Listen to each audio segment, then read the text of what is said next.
need to gather the seeds from the plants and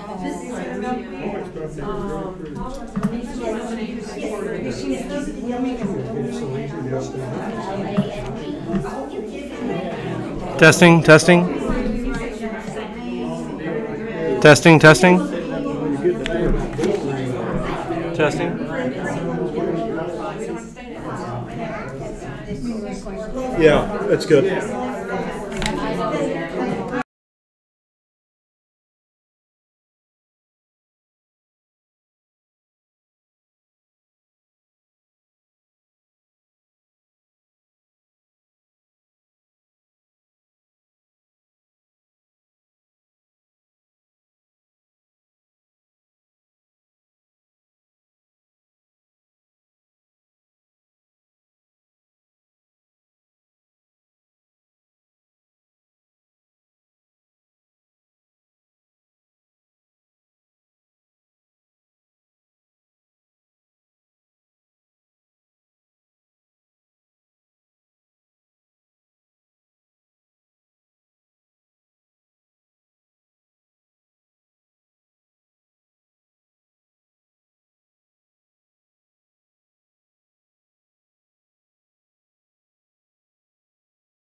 All right. Sorry for the delay there. Just had to get a couple things going.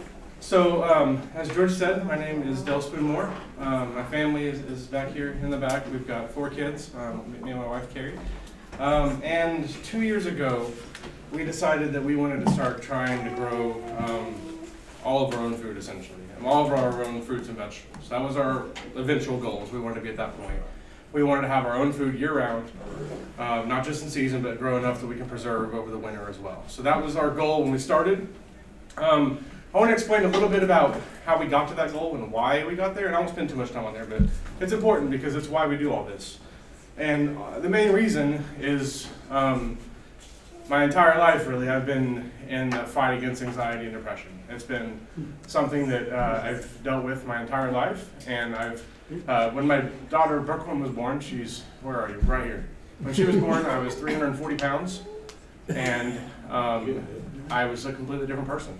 I was a couch potato, all I did was watch TV. Health was not a priority for me.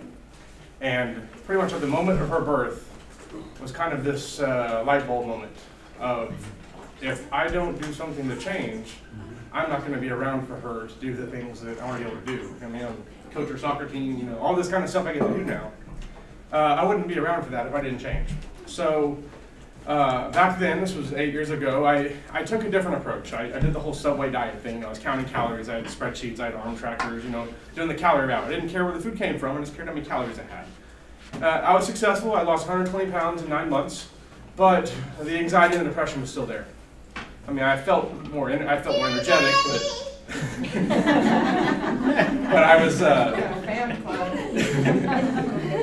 but it was still there, and I learned that that's not necessarily the answer. It's not all about calories. It's about what comes within them. So, skipping ahead a long ways, I'm going to go and jump to the point where I met my wife, Carrie, and we were together for 3 or 4 months, and we're at that point in our relationship to where your true colors really start to show. Your flaws are really starting to show at that point.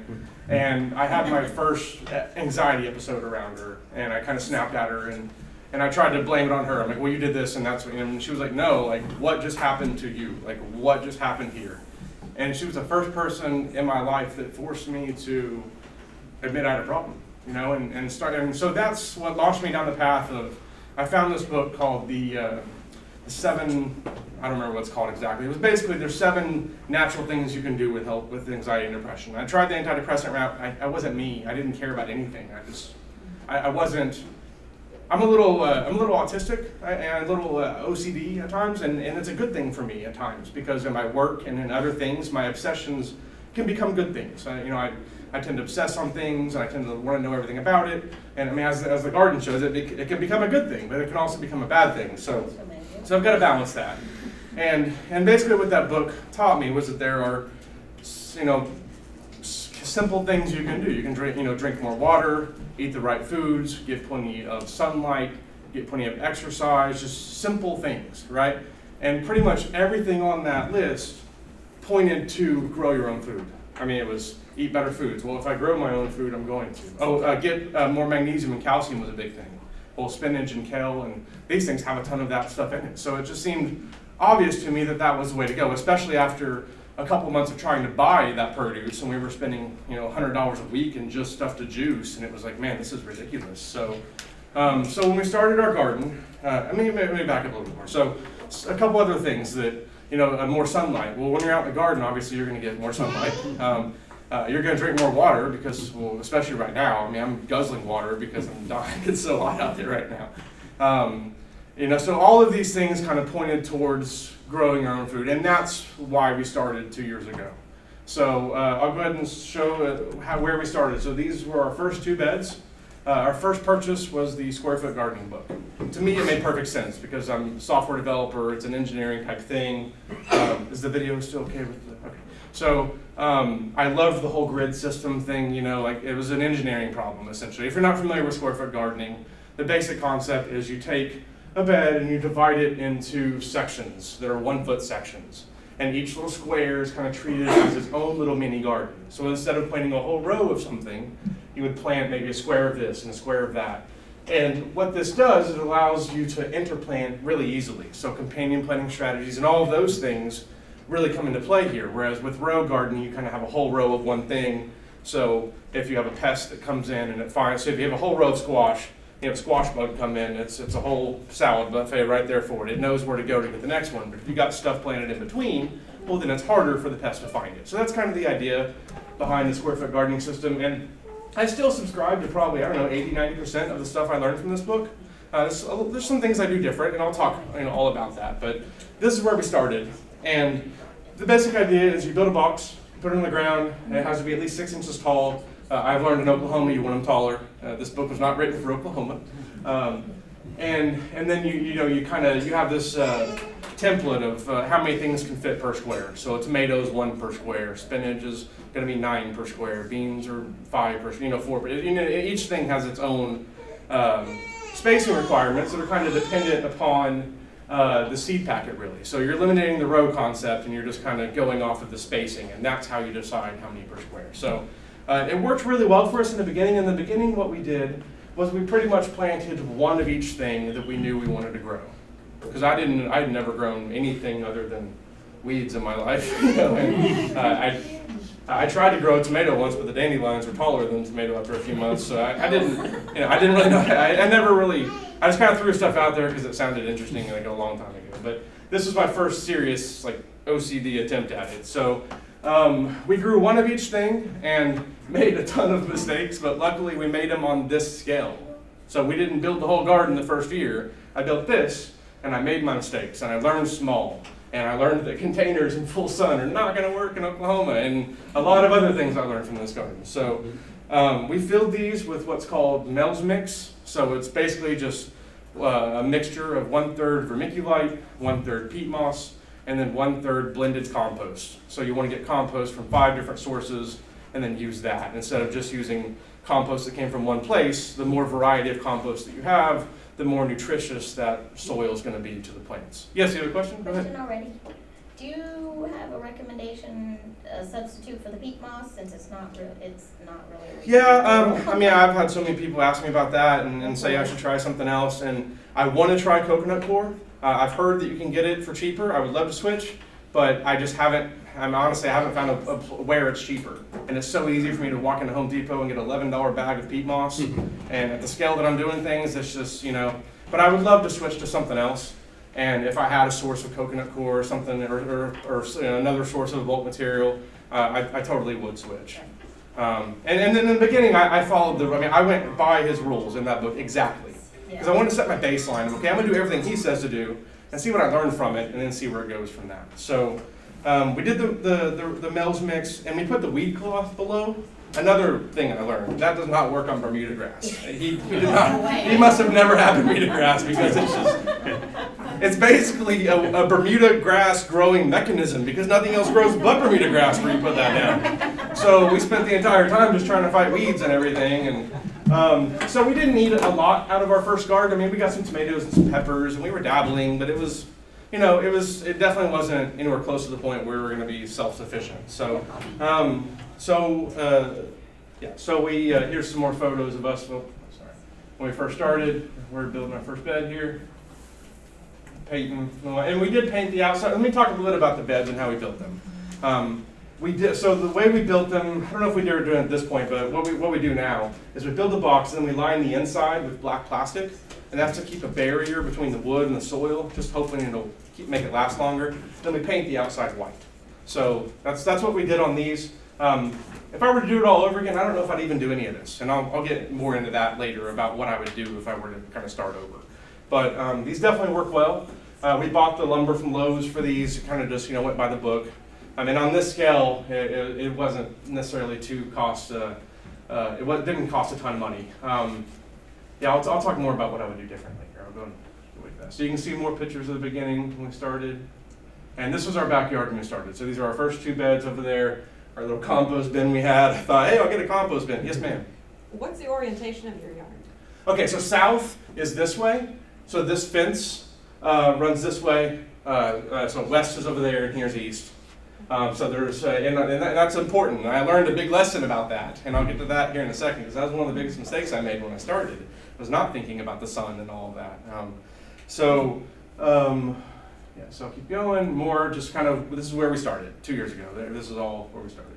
My watering gun to water.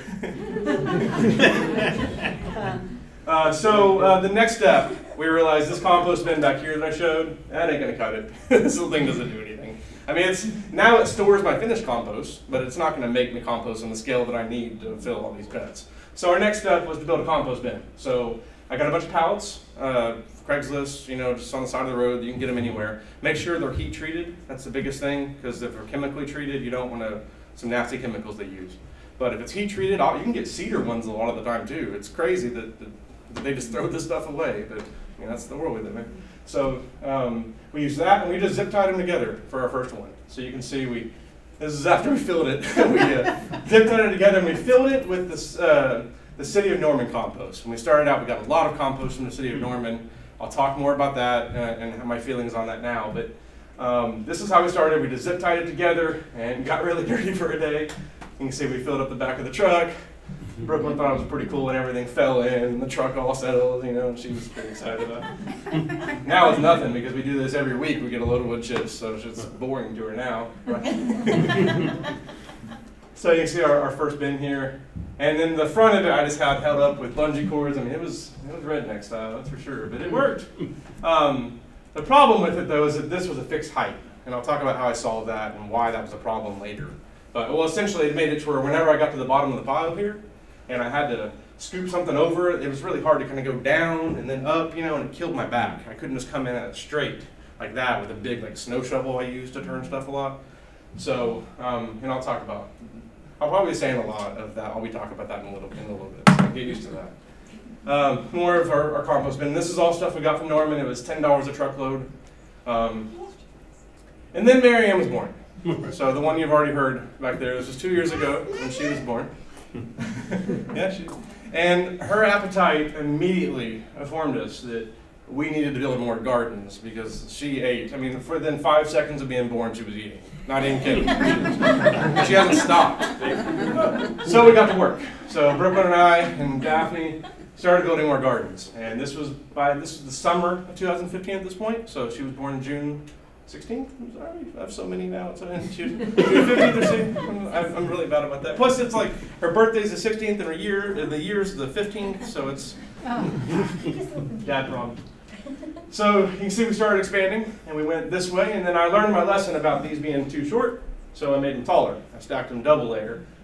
This mistake I made on this one was I didn't put any side bracing on it, so now it kind of angles in, and I don't like that. So all of them after that have the side bracing. But and this is the kids' garden. They got their first garden. We did a 3x3. That way they could reach the inside, and I love it because now it's just full of flowers, and it's nice because everything else is all vegetables and stuff. So you walk in, there's a nice layer of flowers that they planted, and they take care of it all themselves, and it's their garden.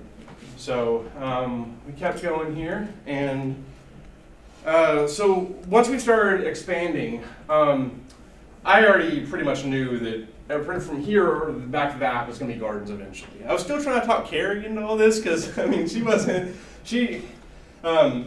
the idea of having a couple gardens, but an entire backyard full. She's like, no, are you sure? You know? So I started inching over slowly, you know, just like kind of build a garden. How'd that get there? Oh, that was there yesterday. You know?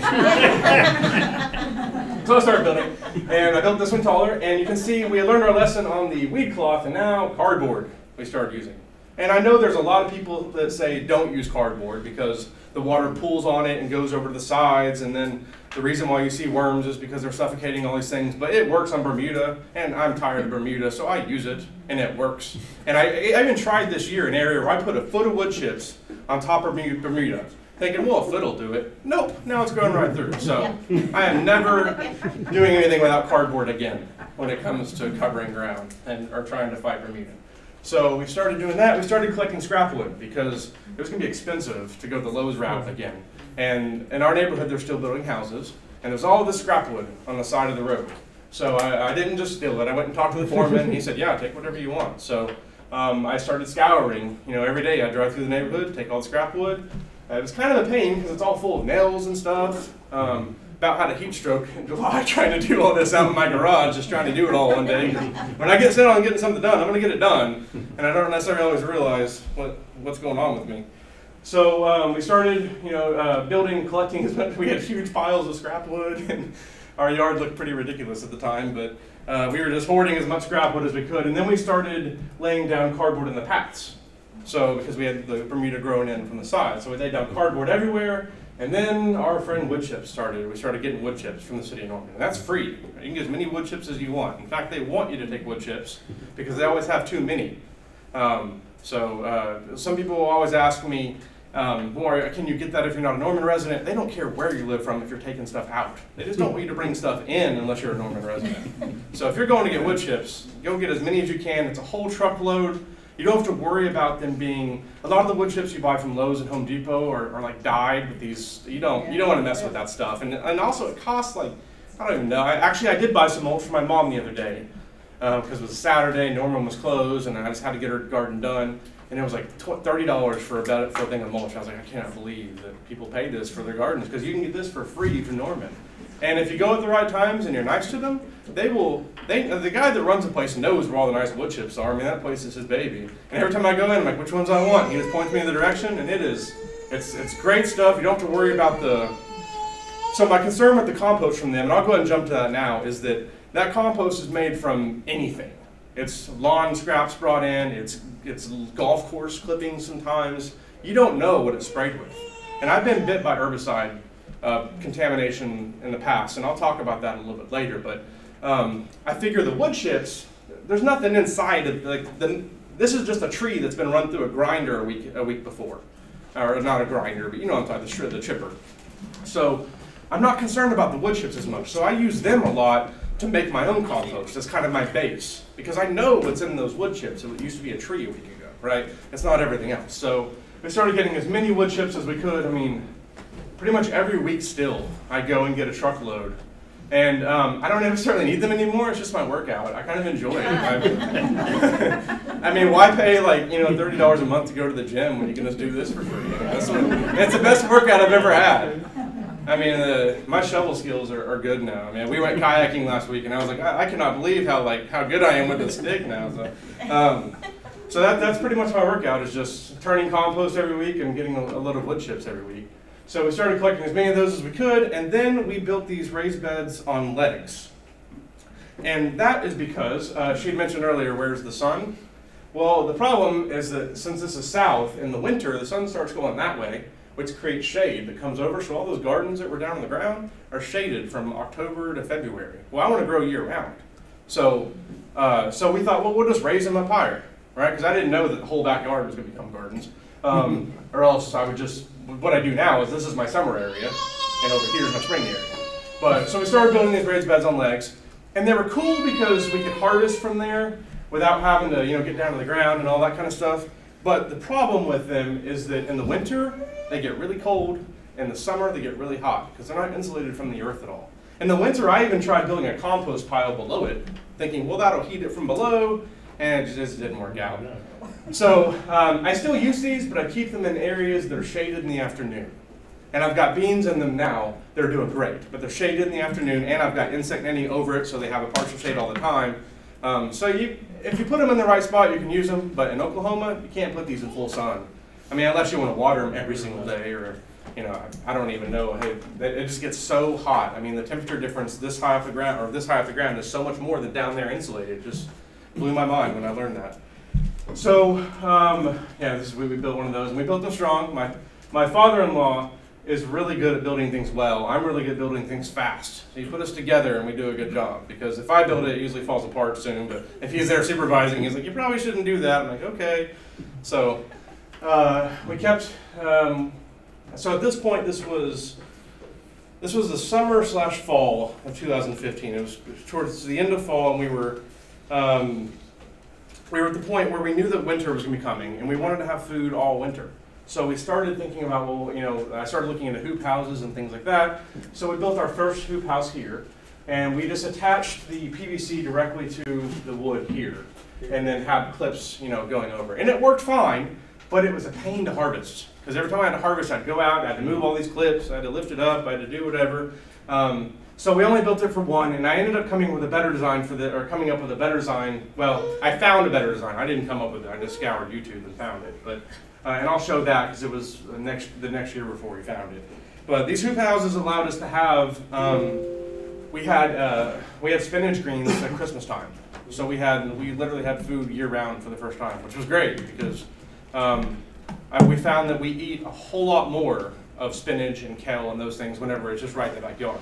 Because those are the things that when you go to the store and you buy it, it's wilted in like 3 days. So if you don't eat it all right then, and then you've got to go to the store again, and I hate going to the store, so it just means that I end up not eating very much of it. Well, I have no excuse now, because it's right out there in the backyard all the time. So, I mean, it's really hard for me to justify not eating healthy. I mean, it's more lazy, it's more work to not eat healthy, because when I can just walk out in the backyard. That's generally what our meals are. So we got the hoop houses built, and then over the winter, you can see we built more of these raised beds on legs down. But we lined the entire fence down because I wish I would have only built one and then learned about the problem with them. I'm okay. Sorry, you all right? The learning curve. So here's some more pictures of us over the fall. We started to expand here. I guess that's later down one. And then over the winter, we went camping a lot. We kind of took a break from the garden, and something happened while I don't even remember how this ended up happening. But while we were out camping, we go hiking a lot while we're camping. And while we're out there, I start to just look around me. I'm like, man, all this stuff looks great. You know, like, no one's out here fertilizing it. Well, what makes it work? So I started, I'd be over there digging in the dirt, and the girl's like, what are you doing? I'm looking, I'm just seeing how this works. And what I learned was that there's a layer on the bottom of the forest that's fallen bark from trees and leaves and twigs and just all this random stuff all on the ground, insulating like the top 6 inches.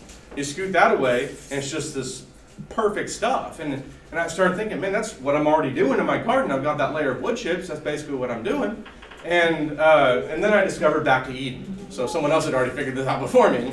And the Back to Eden gardening method or methodology, I guess, is basically just that. You cover the ground with cardboard and with a foot of wood chips, and then generally it's better to wait a year or so for that to start to break down. And then after a year, that soil below there is just, it's not perfect, but it's a whole lot better than it was before. And the longer you go, and the more organic matter that you kind of mix in, and it's kind of a composting in place. So we started thinking about doing a lot more things like that. And we didn't necessarily implement them a lot. Go ahead and come in, guys. Is there a room anywhere? Or there's another chair here at least. Come on in. Yeah, there's a chair here. There you go. There. You might have another classroom. Sorry. So yeah, we just, in the winter was really just dedicated to learning all that I could. At this point, I was obsessed. And we had some I guess I'll call them failures the previous year, where things just didn't work, and I got to know why. I can't just have something not work and not know why. So I started reading as many books as I could. We cut our cable, and all I did was watch YouTube videos. There was this one week, I found this YouTube channel. It's still one of my favorites. It's called 1 Yard Revolution. This guy that's had he's been growing his own food for probably 20 years. And it's this YouTube channel that's great because it's to the point, and he's a lot like me. And so when I found his channel, I think I got sick like the weekend after, and I watched, I don't know, probably like 20 hours of his videos in 3 days. And he has this theme music that plays every time, and it was stuck in my head for like 2 weeks.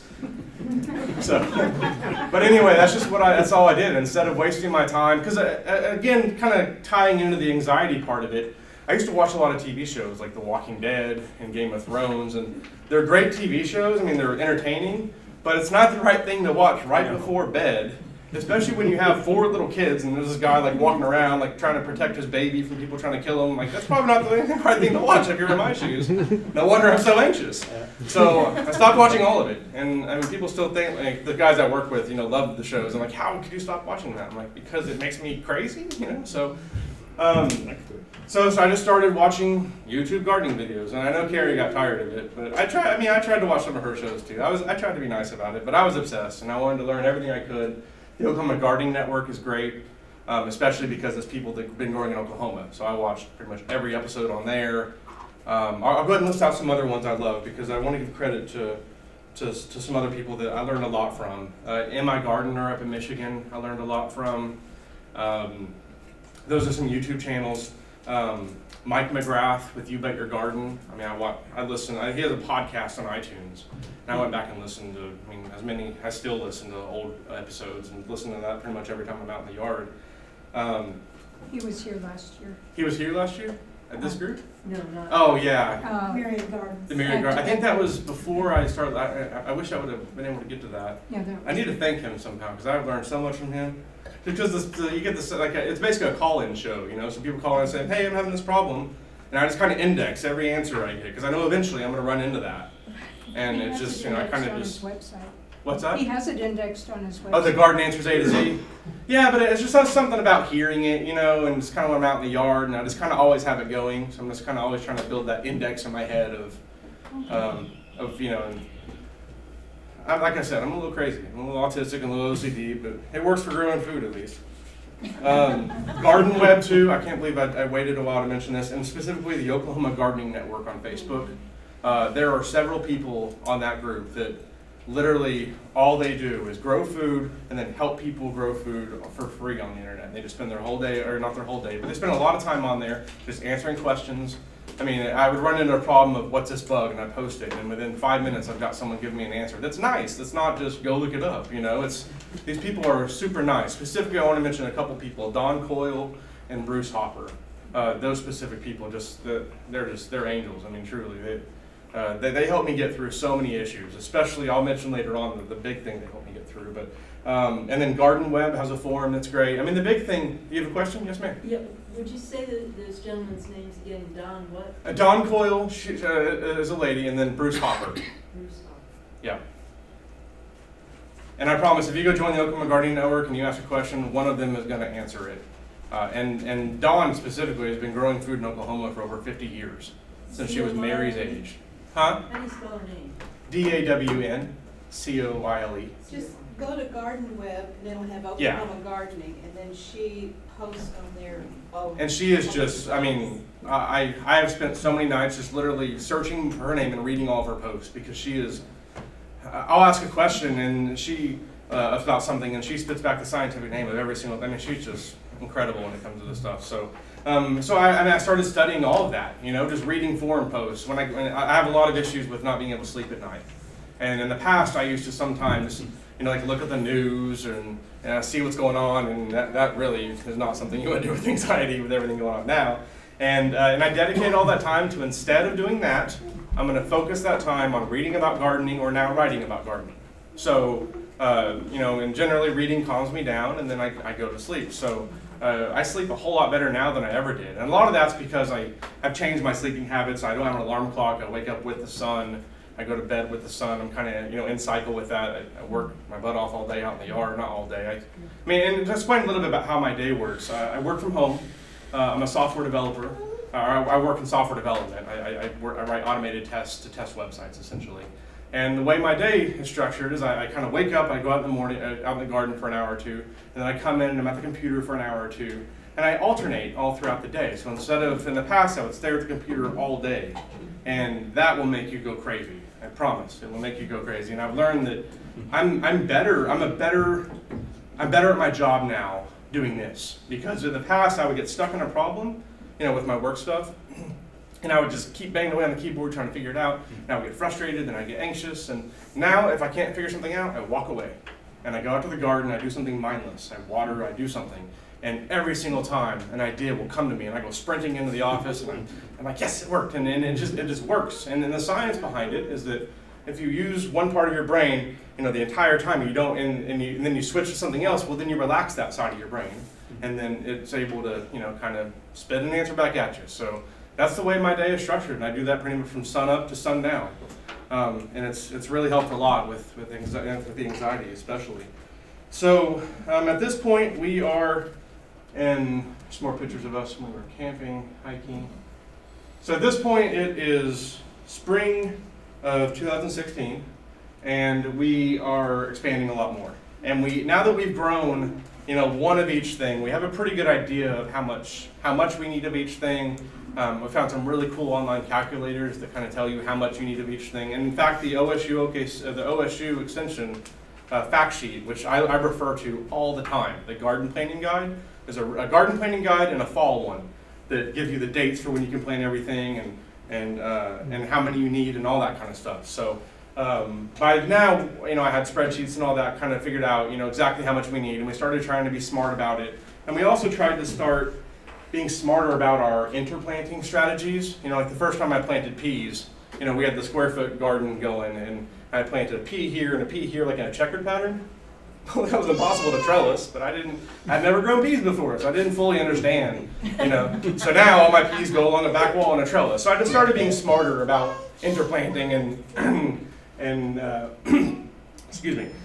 So this is spring of 2016, so I guess a year ago from now. And also I'm trying to be more efficient, because I've learned that you know, the 2 beds I had is not near enough food for us. If I'm going to expand, I also need to become more efficient. So I'm utilizing the space as best I can.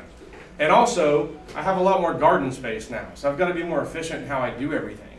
And I'll talk more about that here in a little bit, about especially like watering and things like that. So here's where we're planting stuff in the spring. And we got a rabbit, because rabbit fertilizer is one of the best things you can use in your garden. Unlike horses or cows, you don't have to wait for it to compost. It's one of the main ingredients in our compost. So we got a rabbit, we got a worm bin, we've got an outdoor worm bin now too. But we started trying to do more things to make ourselves more sustainable, save more money, be more efficient. You know, I didn't want to have to buy worm castings off Craigslist, which you can do. And there's a guy that's really nice that you can buy from, but it gets expensive. And I was, you know, buying manures and all that kind of thing. And I wanted to get to the point where I could be self-sufficient and I could stop, you know, spending money on this. So we started doing things like that, you know, the rabbits, the worms. Here's some more of the stuff we grew in the spring. And this is where we were at the end of the spring. So you can see I already knew I was going that way. So I went ahead and covered it with cardboard and wood chips to keep the Bermuda from going over. And then I knew I'd start plugging in gardens as we went. So I'd started laying the foundation of what would be later on the full garden. So this is spring here. And this is still like the early spring, so we're still covering on some of the cold nights and stuff. And you can see it's a pain. I mean, look at these, they're like bungee cord on the bottom. So harvesting is not, we ended up not harvesting as much as we would have. So more pictures here of the stuff we were growing at the time. And then summer, I lost my grandfather. And he was the most influential person in my life probably. I mean, he was the one that, he was a former Marine and you know, he I don't know, he just, it's hard for me to explain everything he was to me, but he was a big deal to me. And I gotta change it, I'm sorry. So one of the last things he told me, or pretty much he told me his only regret was that he didn't do more to share his story about what God had taught him and about what life had taught him. And that's why I'm here today. That's why that's one of the reasons I have the blog and everything else, because that wasn't gonna be me, you know, I learned from that. And so anyway, and I learned the therapeutic side of gardening through all that too, because I didn't want someone that didn't know him to do his funeral, and I wanted to, so I ended up doing it. So the week of that funeral, I spent the entire, I mean, I don't even remember, I was building gardens the entire time and just letting him talk to me. And it was the first time that I really experienced the therapeutic side, you know, of gardening. So this is what resulted of it. I built this bed, this bed, this bed, and this bed in one weekend. It was a crazy weekend. It was afterwards, but I needed it, you know. And I had found more efficient ways to build these beds too. So I don't think I have a picture of it, darn. But you know those compost tumblers that spin around? Well, before I had mixed the soil mix on a tarp. So I dump all the ingredients on there, I mix the tarp around, it takes me forever to mix it. Well, I saw that compost tumbler and I was like, you know what, that's a soil mixer. So now what I do is I just put that on top of the bed, and I fill up a 5-gallon bucket of each ingredient, dump each in. And just keep doing it, and dump each one in. And then just keep doing that. So then I spin it around and then dump it into the bed. So that simple little innovation cut my bed building time, it allowed me to do all that in a weekend. And in the past, it would take me forever. So, and we were also at the point where we're starting to, it started to feel like it was possible to be self-sustainable at that point. I mean, this was one of our cabbage harvests. I mean, this was, food was flooding in, we're wasting food because we don't know what to do with some of it, you know, like it, and for the first time we felt like this is actually possible. Whereas the first year, I didn't know. I mean, we barely had enough to eat off of. I had a lot of problems and stuff. I was a little discouraged because things were just dying. I didn't know why. But this, I was finally starting to feel like, okay, I know what I'm doing a little bit here. Things are working, you know. So you can see more of the garden here. I started doing things like building shade. You know, I learned that the sun in Oklahoma, full sun is not what you want in Oklahoma. You know, you got to have a break for things in the afternoon. And I thought, like, well, you know, I'd always read tomatoes will take whatever heat you throw at them. Well, not in Oklahoma. These books are not written for Oklahoma. So I started doing more of that stuff. And you see we have all sorts of stuff we're harvesting through here. And she thought it was her baby doll. Which these things, a lot of people, you know, say that they're no good, throw them out. We do so much with this. Carrie does so much with this. She makes zucchini milk from it. Which, by the way, girls, your mac and cheese you had earlier had zucchini milk in it. We didn't tell you, but we sneak that into everything. Homemade bread she makes with it, zucchini cookies, zucchini brownies, zucchini everything. It's like, you know that Forrest Gump, you know, the Bubba Gump, like shrimp this. That's how it is. We have zucchini everything. Because we're at the point where we have, I mean, we're harvesting probably 6 or 7 zucchini every day. So we're struggling to just keep up with keeping it cooked. So you see here, this is pretty. Even the big size like that? I don't generally let them get that big. No. We were on vacation and came back and it was hiding under one. I let them get that big every now and then if Carrie wants some zucchini milk, you know, for something. But generally we pick them when they're smaller because that's when they taste better when you saute them and stuff. And we do like zucchini chips and we want them to be that big. But every now and then, if it gets that big, it just, my main point is don't throw it out because a lot of people say just throw it out if it's that big. It's not useful at all. No, you can do a lot of stuff with that. There are so many parts of the plant that people waste, that I wasted in the past. I did not even learn until this spring that broccoli leaves taste great and they're edible. Last year I harvested the heads and threw the rest of the plant away. Well, a hailstorm this year that took down half my broccoli plants, they bounced back, but knocked a bunch of leaves off. And again, my gardening network, someone told me to try cooking them. So we cut them up and then sauteed them. I was like, oh my gosh, this is incredible. It's basically an egg roll, which I mean, egg roll has cabbage in it. That's basically what it is. So so now we have broccoli leaves all the time. I think I like the leaves better than the actual heads because it adds a little crispiness to a burrito. It's just nice. So yeah, we were harvesting all sorts of stuff here. This was our patio garden. We had stuff around the patio too because I like having the herbs that we cook with a lot right outside the door, so I don't have to go over there. Our dog doesn't want us to do this now. But, and then I started, rainwater collection. One of the biggest things I learned from square foot gardening, and I still would love to see some science behind this or see a study on it, and I probably need to talk to you about this because you could top my ear off, I'm sure. But the square foot gardening book says that plants do better if you water them with water that's the same temperature as everything else, right? If you water it with really cold water, which out of my tap is really cold, it kind of shocks the plants. I mean, my thinking is sometimes in the summer it might help, keep things from bolting, but anyway, I wanted to have a source of rainwater. Also, we had a couple of days where water was out in the city, and I don't know, it seemed like a peace of mind for me if I knew that I had 2 weeks worth of garden, but just as 2 weeks worth of water for my garden here. On hand. So we built these, and these are just IBC totes we got off Craigslist for $60, I think. And I'm friends with the guy that sold them to me now, so if you'd like to buy them, get with me and I'll give you his info. He's a really good guy. And it's connected to the gutter, which is PVC, standard PVC stuff. I mean, this was all bought at Home Depot or Lowe's, one of the two, interchangeable. This here is a first flush system. So the idea behind this is as the water comes off the roof, it comes down into here first, and there's little holes drilled at the bottom of these tubes so they can eventually drain. But as the water fills up, there's eventually once the water fills up here, it'll start diverting over there. And the reason for that is because the first 30 gallons of water or so is going to be the dirtiest. So that's as stuff settles on your roof and everything, that gets flushed out. After that, there may be some stuff caught up in there, but the rain's coming down so fast that it's generally going to be pretty good.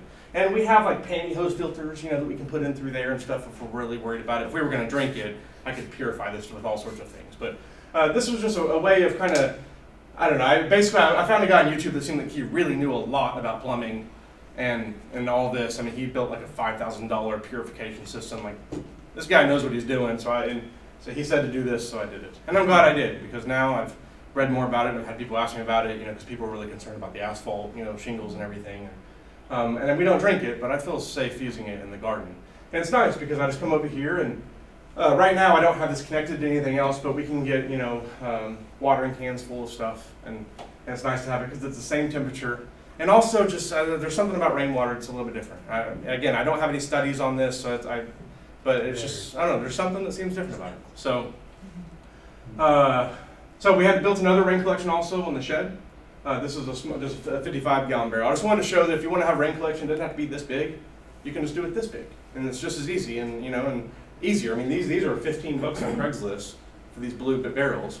The connection going to there was just again PVC, I do have a spigot at the bottom now that I drilled, but that was like a $5 spigot, and I just drilled a hole and then put it in. I mean, it's super simple to do. Sorry, I thought I saw a hand come up. So again, see, we just connected the gutter up here and just drill a hole, you know. Actually, yeah, so we just, you can see over there, we're just connected with the standard PVC stuff. Do you have Yes, some ma'am. kind of pump to help get it out? Yeah, I'll get to that in just a second, because that's definitely a part of I tried it. rain barrels and I ran into that problem. Yeah. There's Yes, no ma'am. pressure. And on the blue one, are you like filtering it the same No, way? no, that one doesn't have any kind of filtering on it. Yeah, I probably should on that, but it's, you know, I haven't had a chance to build it yet. Yeah, eventually you have to wash out those rain barrels. Yes, Because all yeah. that'll go to the bottom and nothing will drain. Yeah, I do wash mine out. I washed them out. I guess it's been once a year now that I wash them out. Oh, and to clean them on these IBC tanks when you get them, the easiest way I find to clean them is to fill them up with hot water, then a little bit of soap, maybe some vinegar, and then just start rolling them around the yard. And then we, you know, washed them out and then did the same thing. So, and then we covered them with black plastic to keep algae from growing. So, aside from that, I don't think there's anything else that's different. We put them on this, you know, concrete platform to get them up off the ground, so it's easier to, not concrete, but concrete blocks, I guess. So then the next step after that was automated irrigation. And I built this with the idea that this would be hooked up to the rainwater collection, and I still want to get there, but I've got to overcome some challenges first. But what we did was we took these, so I researched all about automated drip irrigation, and there were two main different ways of doing it that I was kind of going between. It was either this PVC route, which was going to be a lot cheaper, or it was the black, drip irrigation tubing route.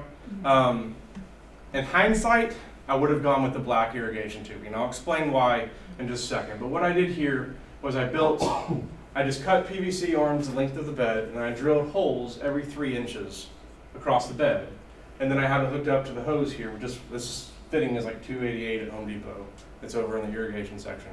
And this main line here does have holes. So basically when I turn it on, you can see the water spray. It sprays out every 3 inches. And this helped. I mean, I can't even measure how much this helped because I spent hours before out there watering, and this made it to where I didn't have to worry about that anymore. I hooked it up, I ran it until water came out the bottom of the bed, and I knew it was completely soaked, and then I was done. And then I could move it and hook it up to another bed. So I built these for all my beds, and the thing is, this was a lot cheaper than drip irrigation. The main reason why is because these like T-fittings and elbows and all that are half the cost for PVC versus the black irrigation tubing. It's like 23 cents for these, or it's 46 cents for the black ones. Well, if you have a small garden, it doesn't matter, but on the scale that we were doing, it saved us a lot of money. The problem with these is I can only water 1 bed at a time, for a number of reasons, but I can, basically 8 of those arms at a time.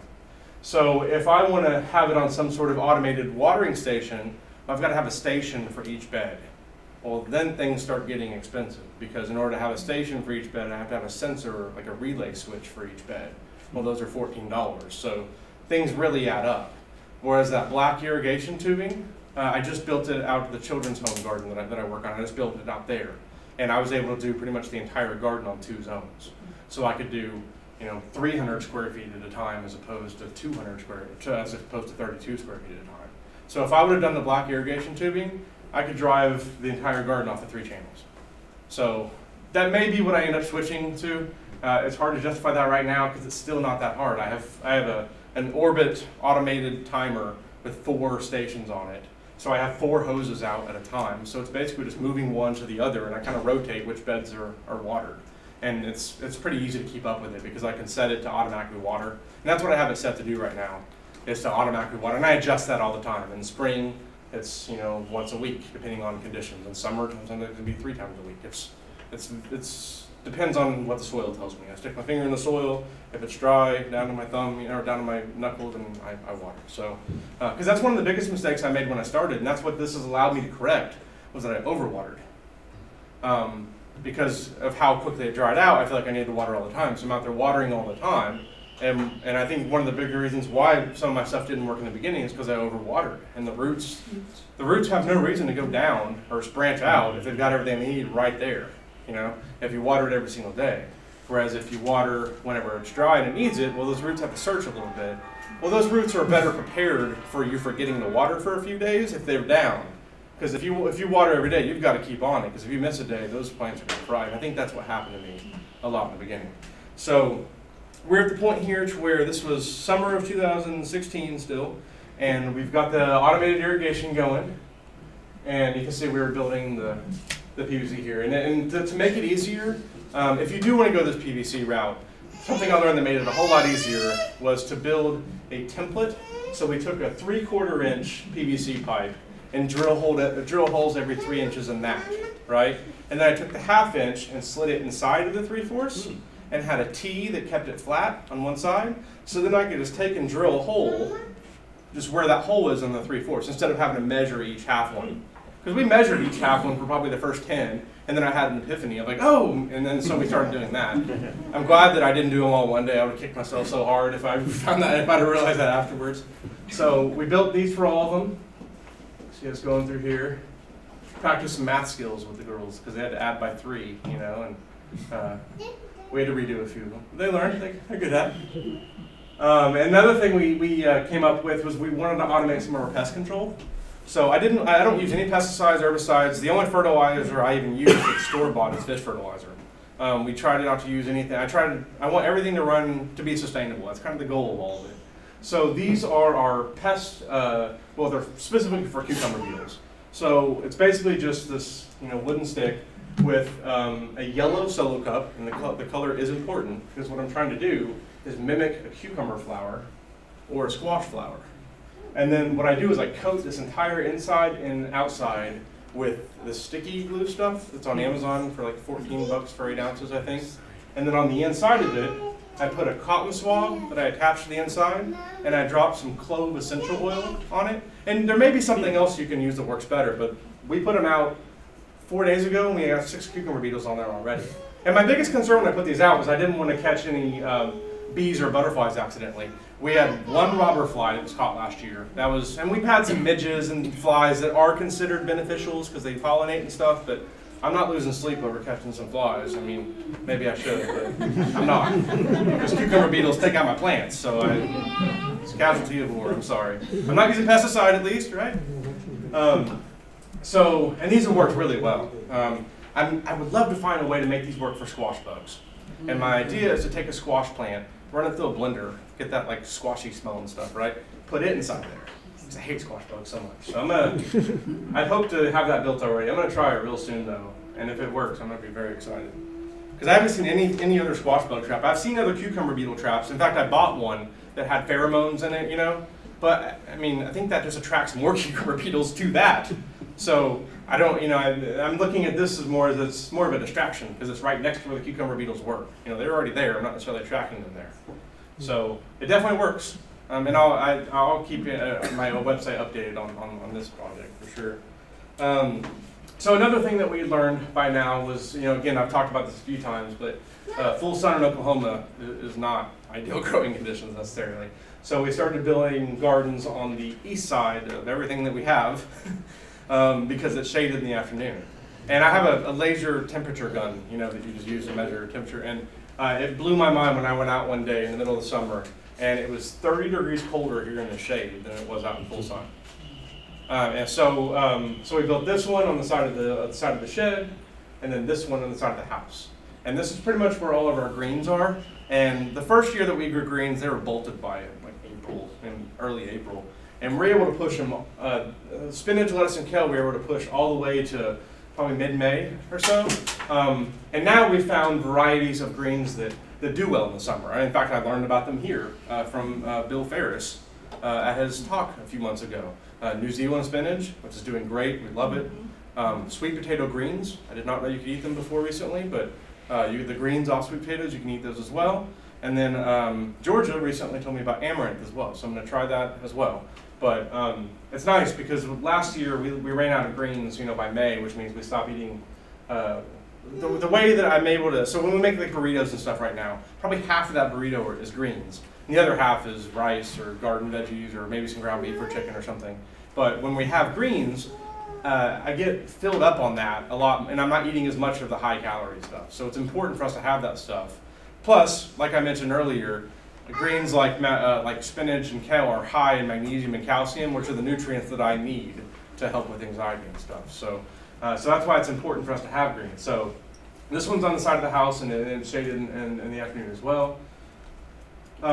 So then I mentioned that I felt like I was starting to feel like I knew what I was doing a little bit, right? Then I got hit by herbicide poisoning, and it rocked my world. What had happened was the compost that I'd been making before then was made from Norman compost, which I'm not blaming for this. I don't think it was, in fact, I know it wasn't, I don't know. I'm pretty sure it wasn't them that did this, but I was using Norman compost and coffee grounds and all these things, but a big ingredient of it was horse manure that I was buying from a lady down in Moore that she was training horses, and she didn't do any of this. She didn't know any better. I mean, but she had all these horses coming in, and then she would gather all the manure and sell it. Well, those horses they're the kind of horses that someone is paying for them to get training on. So people are making sure they get the good hay, right? Well, the good hay, what's their guarantee? No weed seeds, no weed, right? I mean, no weeds in it. Well, how do you think they do that? Well, they spray it with broadleaf herbicides. And the problem is those broadleaf herbicides go right through the horse, right into the manure, and can take up to 3 years to break down. Now that's in extreme conditions. That's if it's hay sitting in a barn in Canada where it doesn't get hot enough. I mean, we were able to overcome it pretty quick just because there's so much life in the soil here. I mean, there's so much energy, you know, to produce life. So, but that hurt. I mean, all my tomatoes went from they're doing great to just mostly dead. And I didn't know what caused it. I mean, I mean, by then I had read all the rules. I had known everything you were supposed to do and weren't supposed to do. Luckily, the Oklahoma Gardening Network, again, Don and Bruce both had this happen to them. And what clued them off to that being the issue was the fact that the leaves were all twisted and spindly and like, it wasn't just like, I mean, there's cupping on leaves, right, which happens all the time to tomatoes in Oklahoma. The temperature swings and all sorts of things cause that to happen. But the twisting and all of that was really what clued them off. So, so I decided those compost bins, I didn't want to use that compost anymore, and I didn't want to use that space anymore. So what I did was I wanted to build new compost bins, and then where that compost was and where those compost bins were, I made beds out of those, and I was going to grow corn there. Right, because corn isn't affected by these broadleaf herbicides because it's in the grass family. So that was kind of the idea behind it. Plus the compost bins, again, were bugging me because when I had to turn them, I had to do this whole thing, and it was killing my back. So I wanted one that I could adjust the height of the front of it to be nothing if I wanted. So I got a whole bunch of pallets because I was tired of pulling nails out of the construction work, and I thought this might be better, and I really think it is. And Noel and I had a day where we just tore apart like 30 pallets. But we got really good at it. We got what's that? It's the Sawzall. And the trick is just to use a crowbar to prop up each one slightly. Then take that saw and just run underneath it. And we made quick work out of it. And this is what we started with. And the next day we had this. So we used, this was all built, there was some cost that went into this because I have chicken wire kind of on the, I don't have it shown in the picture, but in separating each bin is chicken wire. I already had it. I didn't buy it for this, but I guess that was an expense. But everything else, except for the nails and the screws, obviously, was all free from pallets. And these are 2 panels that each one comes out, so I can adjust the height of it. And this has worked out really well. I really like it a lot more. It's taller too, so I'm able to have more compost piles. And then Junior was born. So this was winter of 2016, November of last year. And so we had to build more gardens because we were already running out of food. Here it is here. And then we got Minnie because our golden retriever that we had before then passed away, and we started to have a mouse problem. So we got Minnie Mouse to solve it. And she was great at it. She took down about 30 or 40. And they weren't specifically mice, they were field mice / voles. And she took, it was so cool. Whenever I first got her, I knew that there were some mice living in this pile of wood that had been sitting there for a while. So I took her over there with me, and I'm kind of going through the wood, and I'm like pointing them out. She's jumping on them, grabbing them. I felt like, I don't know, I felt like a hunter or something, So then the next part, so this is still winter, and I mentioned before that the hoop houses were kind of a pain operate, right? To get in and out of them because of just the hooks and everything. So this is something, again, I saw this in One Yard Revolution. This was not my idea. This was completely his idea. And it's basically just door hinges on the back here with a 2x4 frame.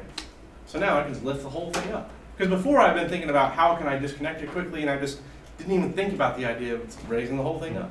So this has been amazing. It's been awesome. And the cool thing about this is you can change out the covering on it too. So there's just little tack strips holding this down on all four corners. That's how they're built. It's just a simple, I've got this frame here. So you can see it's just PVC going over. And then these little end caps are screwed into the board, right? So it's just a PVC end cap to cap it off, screwed into the board, and these plug in. And then these are 3/4 inch PVC that just slide over. And then I screw them into the 1/2 inch. So I've got my sport braces there. And then I put the PVC over and then tack it down with tack strips. So you can switch it out with, like I have insect netting in there now. So because it's too hot for that. And if you want to switch out something, so it's been awesome. I love these things. Here's Daphne and I. You see the tack strips here that we used to put to tack them down. And then so this was winter of last year, and this is when the whole from seed to spoon thing started. I'd lost my grandpa, and I'd had this thing in the back of my mind of what he told me. Like tell your story. Like if God teaches you something, tell it to other people. That's what we're supposed to do here, right? And it was election day, and don't worry, this is as political as I'm going to get. I'm not going into politics, I promise. But I didn't like any of my options. I'm anti all of them, I just said. And I was so frustrated, and I just kind of felt like I didn't want to go vote. I was in there, I just kind of went to go do it because it's my duty, and I'm waiting in line. And Mary is super friendly and introduces me to everyone. She's running around, the little one. And she ended up introducing me to someone that turned out she worked at the children's home that was behind my house. And this children's home is the Oklahoma Baptist Children's Home. And ever since I started this garden, I had this weird kind of calling to them. I just kind of felt like, I don't know, every time I looked over there, I kind of wondered what life was like for them. And I saw all this empty land they had. I'm like, man, they could grow their own food and feed the people here. And I had all these big ideas. But I'm not a super social person. I'm okay doing this, but I don't know. It's just not my thing. I kind of keep to myself, And so anyway, she introduced me to her, and I started telling her about what we do. And every conversation I have goes to gardening in 15 seconds. That's just. So we went to this, and I started telling her what I do. And she said, well, we have a little community garden we try to get going. We had all these problems. I'm like, can I help you? Please, can I help you? And because it was election day too, and I'm so frustrated. So I felt like, here's something I can do. I can, And I had this whole kind of thing bouncing, because I had started putting videos on Facebook and stuff, and talking to people about gardening and stuff, but my Facebook friends were tired of seeing it. I knew I needed to have a page for this, right? Because there was all this stuff that I was doing that I wanted to share, and I just wanted to do something to put back out in the world. And it was all that, and again, all the anxiety energy that I felt at night, I convert into doing something. So at this point, I was starting to write, and I wanted to write about gardening, kind of share the things I had learned. And that's why we launched from seed to spoon. I walked out, I walked into the election place kind of frustrated, and I walked out with, I'm doing this. I'm going to be a crazy guy that puts videos on the internet, which I'm still feel weird about it. I feel weird about doing this right now, but I feel like I'm doing something, right? Instead of just sitting back and complaining about how things are, because that's kind of what God told me. I feel like I was standing there and waiting to vote, and I said, what is going on here? I've got 4 little kids. The world, and no one can even talk to each other anymore without arguing. I watched those debates, and I was just like, can we just talk to each other again? Like, I don't even have to agree with you. I'm just tired of this negativity. And God told me, well, fix it. I said, what am I supposed to do? And he said, well, teach people how to grow food. And like the 5 people on Facebook that care about me growing food? And I said, no, just do this. And I said, okay. And that's why I'm here today. And that's why I do all this stuff, because I take all of that anxiety about the world and I dump it into this. Right, because I want to do something to. So from this, here's the children's home garden. This was probably about a month ago now, but it's going a whole lot better than I thought it would, because I thought all this open area, the rabbits were going to take me down. I don't know what I was going to be dealing with, but it's going really well. We're still trying to get the moms that live there. It's a place for women and children that need some help, right? I don't even know what happens, but a lot of orphans and stuff live there too, and so the way I look at it is, if I can introduce them to this, and more so than even about the food, it's about what this does for me, for my anxiety. Because I imagine a lot of the people that live there probably have anxiety issues, right? I mean, just imagine what they've gone through. So my thought is if I can get them out here, I might be able to expose them the same way, you know, they'll go through the same thing I did, right? The same kind of process I did. So, so we've got this children's garden going now. It's going really well. I'm really proud of it. And we've got the drip irrigation out there now. I went to Florida for a few weeks and I was so worried about, I mean, this is kind of my baby, right? Because I don't know. And so I got the drip irrigation going, and it's the black stuff, you know, the black tubing with the emitters, and it worked really well. It was more expensive for sure, probably 2 to 3 times the cost, but again, it allowed me to do 2 zones on this entire garden. So this is the children's home garden, and then, so now we're, at this point in the slideshow, we're at spring, so this is just this last January. Up until now, I had bought all of my plants. Now, I had started a lot of stuff from seed, obviously, but the things you gotta transplant, tomatoes, broccoli, cabbage, peppers, those things I had bought at the store, and I wanted to get to the point where we're starting our own seeds. So this is actually over at Noel's place, and Noel is the one that has managed all of this. He does a lot better at it than I would. I don't have the patience for seedlings. He's better with it. The way we look at it is, I raise the Spoonmore human babies, he raises the Spoonmore plant babies, and it works out well. So we started all of our own tomatoes and peppers and broccoli and cabbage this year. This is a seed starting rack that we built for really cheap. I mean, this was a rack we already had. These lights we got off Craigslist, the bulbs we got off Craigslist. This was all donated mostly by K&K Nursery. They're great people over there. It's probably my favorite nursery around here, which they're part of Markham's now, but they kind of have their own little twist on things. I really like that place. So they donated a lot of stuff to help us out, and this went really well. I mean, we, like I said, most all of our tomatoes, I think I bought a couple patio tomatoes for containers because we didn't start any of those. But for the most part, you know, all of that started here. And I think that I really thought that they were healthier than the stuff I bought from the store last year because they didn't get root bound.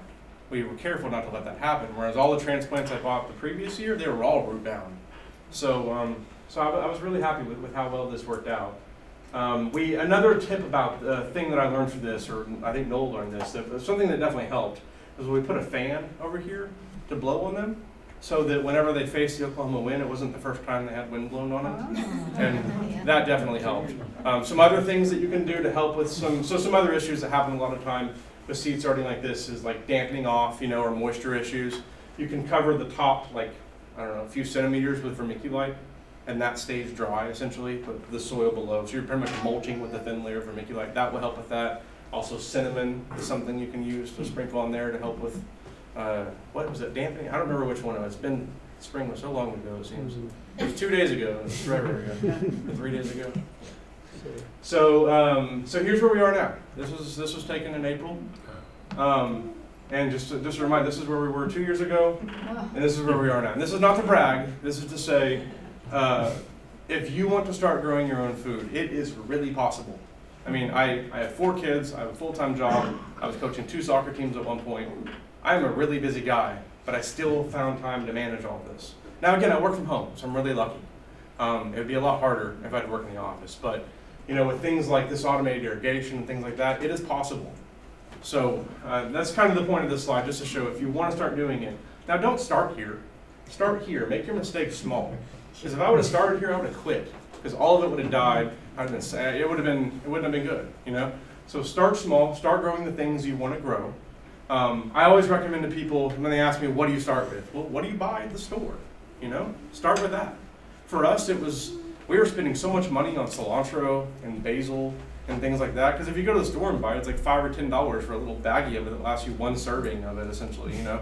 So we started with a lot of that, and then after that, I mean, my OCD took over, and I got 1 of each seed packet at Markham's and tried 1 of each thing.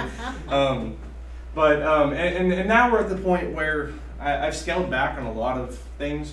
I mean, before we grew like 1 of everything. I've learned now things like melons and cantaloupe. You know, it's just not. I grow a couple of them, but the field mice got so many of them. They go everywhere. We get walked over. You only get maybe 3 or 4 per plant. It's just not. I just go give a farmer a couple bucks for one when I want one, you know? So I try to be smarter about the things that I grow now. Also the varieties that I grow. You know, instead of growing just like the regular zucchini that squash vine borers and squash bugs and everything attack, there are certain varieties that do better against that. So there's some Korean versions of, or Korean varieties of squash that, and the stem at the base, instead of it being hollow, it's harder for the squash vine borers to get into. So I'm gonna totally butcher the name, but it's it's a Mosca, M-O-S-C-H-A. Am I saying that right? Howard, or Mosca, do you know? Not familiar with this. Sorry, it's so it's a certain variety. But just the main thing is Korean squash. Just search for that, and that's gonna. Yes, ma'am. Kind of random question, Mhm. and I've always wondered this. Uh-huh. On the areas that are not overly shady, is there a reason you didn't put them in the ground? Like, why'd you do above ground instead of in the ground? Because when I started, my soil was just rock hard clay, and I was following the square foot gardening thing. And I've started to do that more now. So in the areas that have been covered with wood chips for a couple of years now, I've started to plant directly in there. But they still don't do as well as this because these drain really well. I'm able to control it's just worked out better for those. Yes. So the garden that you did at the children's home, Mhm. you didn't use beds at all. Was Right. that area, did you cover that all with cardboard and then put, Go back to here. yeah, So- and then put wood chips down that whole area? So they had a little garden right here the previous year. And this they had been dumping like rabbit manure and chicken manure on for a while because they knew the garden was going to go that way. So what I did is we come out and we laid down cardboard everywhere, and then we got a huge, Noah has access to a dump trailer, it is just huge. So we unloaded that whole dump trailer around there. And then we moved, we carved out the space for the beds, and it was, what's the name of it? Minnick Materials donated compost to us. So we tilled compost in, we tilled in rabbit manure. We did all that here. And as far as tilling goes, I'm kind of under the opinion that when I'm setting up a new bed, I'm going to till, but I'm not going to continue to till that. Once the bed is established and all of that, then I'm just adding in compost and I'm kind of working into the top layer. And it's gone really well out here. And now I'm at the point where if I were to start, I mentioned that if I were to start over, I wouldn't necessarily do things the same way. I think now if I were to start over, I would have a couple of raised beds because I think they're great for things like greens and things like that I want to be able to harvest them quickly and eat them quickly without having to worry about wood chips being tied up in there and whatever else, right? So I want like a clean slate, like a perfect slate for stuff like that. But for tomatoes and squash and all these other things, I think planting in the ground actually is going to work better. So what's that horse trough looking thing next to the compost tumbler? This was a keyhole garden that was donated to them, Oh. and we haven't planted it yet. Right now, we're just filling it with compost. It's basically our compost bin for now, That's cool. and rabbit manure and all that kind of stuff goes into there. So I'm excited to try that, but right now it's just kind That'd of. be great for somebody in a wheelchair. Yes, absolutely. That's probably on tap for next spring. We ran out of juice that day. I wanted to get it done, but. You did all that in one day? Well, we had some volunteers. I gave so my house is right around over there, and we gave a tour of my place, and then afterwards it was now come help us. Let's go do this. So we already had the wood chips down before that, but we carved out the beds, we put in the compost, and again we had a lot of people. I shot a time lapse video. It was so cool. I love those time lapse videos because it like bunches like 2 hours into like 30 seconds. You just see like ants going everywhere. It's just, I don't know, it's cool. So I've got one of this on my website. Check it out if you want to see that. But like I said, when I get focused on something, I've got to get it done, and it can be a bad thing sometimes because I push myself too hard, but it's just. Are you going to list some of those plant types that you've discovered on your website? Or Sure, yeah, I need to make a page for that. Yeah. Yeah, and I have blog posts that cover a lot of it, but I need to do it. And the Korean squash thing is, I'm just now starting to get into that. That's kind of where I am now. So I tend to write about things that, I tend to write about things that are kind of from the previous season. So I kind of have a season, and then I kind of reflect on it, and and then I kind of write about it then. I shoot videos all the time that are kind of showing what I'm doing in that moment, but I don't know. It's kind of just a different mental process for me. So, okay, so yeah, so this is where we are now. This was spring. We don't have this anymore, but we're at the point now to where we are 100% self-sufficient during the growing season. We're still trying to get to the point where we can preserve everything. But for peppers, for example, we got a ton of peppers at the end of last year that we froze, and we still have them actually, but now we're getting fresh peppers too. So we've been a year self-sufficient on peppers, Basil, we harvested a ton of it and then froze it. We took like the ice cube trays and put the basil into there and then poured oil into there and then froze that into little cubes and then put those in freezer bags. So when we make pasta or something, we just pop one of those out, put it on the pan, let that melt, and we have the oil and the basil already there. Oregano, like a lot of things like that, we've been self-sufficient for a year on. I think we're going to be there with beans this year, I hope, because I've got a ton of beans that are coming, and I think we'll be able to freeze enough to have, you know, a year's worth. But other things too, I mean, the good thing about Oklahoma, for all of our extremities, there's a lot of heat out there most of the year. Yes, every now and then it gets real cold, but it usually bounces back. So, you know, things like spinach and kale and lettuce, I can have pretty much from October, November, all the way into May. And same with peas and carrots and things like that. And you've got to cover them for some of those things. But that's where those henge hoop houses are going to come into play.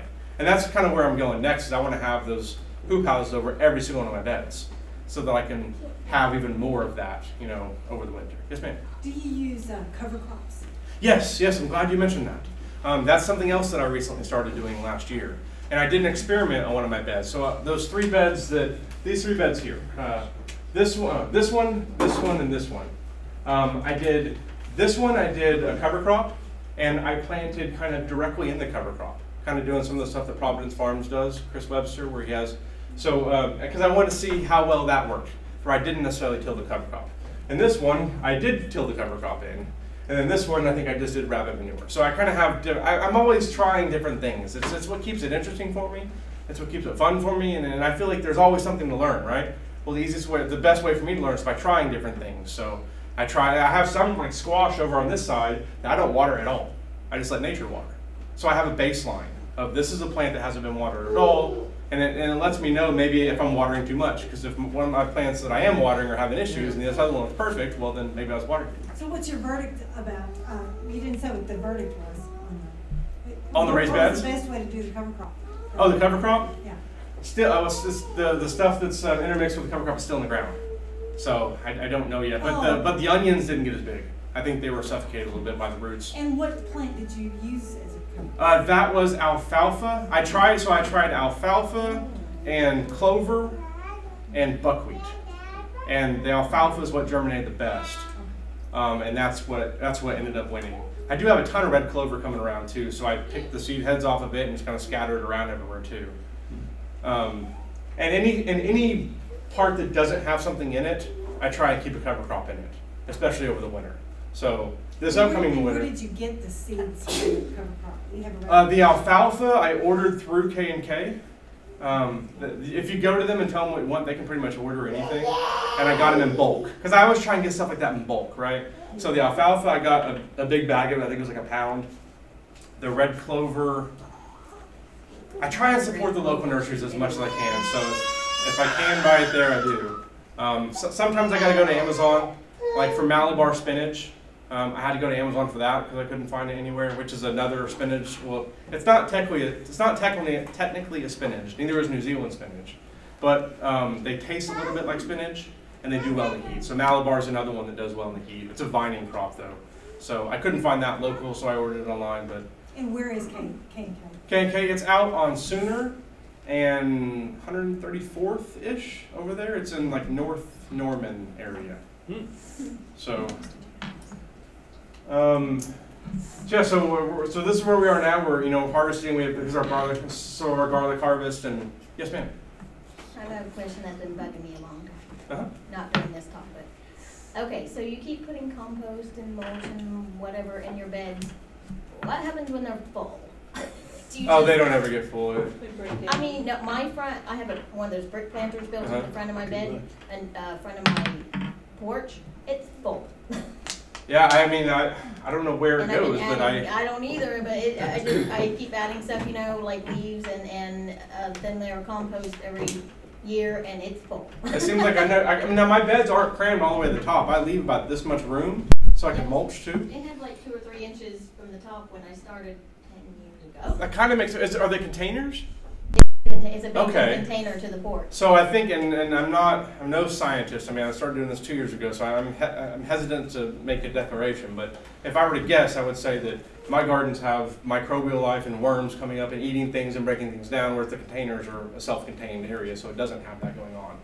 I mean, that would be my guess as to why. But mine, I can never add too much compost. Takes them I mean, off the it's, top. yeah. Because, I mean, that's kind of how it all works. Like, the compost is in there, and then the worms come up and break it down, and the Yeah. plants eat it, and then it goes into the plant. So it's... Just put worms in there. Well, they probably wouldn't. It gets so hot in a container, and it dries up so fast that... It's in the shade a lot of the day. Oh, okay. It Well, you might... stays, I mean, it stays pretty same temperature all year. Just don't get, like, the night crawlers. Like, some people ask me, we just get worms from, like, Walmart? I'm like, well, not the night crawlers. no. Those are Well, you from want Canada. Like, red those... wigglers or- Yeah, but the red wigglers, I mean, you might try it. I haven't tried worms in a container at all. Just have murdered enough worms. I don't want to have karma's gonna get me. Worm goose. Worm goose. So this is still, you know, the stuff we're harvesting now. Our salad greens, I mean, we were overflowing. Luckily, so when we got Roger, the rabbit that I showed earlier, I didn't mention, I'm not gonna go all the way back, but when our rabbit, have I even got that one? Yes, I did. So, no, I didn't. Roger. So Roger, our bunny from last year, our first casualty on the farm was our bunny. But she was like 8 to 10 years old, so it was all right. I wasn't too sad. The girls were. But Roger here is going to be a giant rabbit. He's a Flemish giant. And the reason for that is if I'm going to have a rabbit because I want their poop, I'm going to have the rabbit that gets the most poop. So efficiency,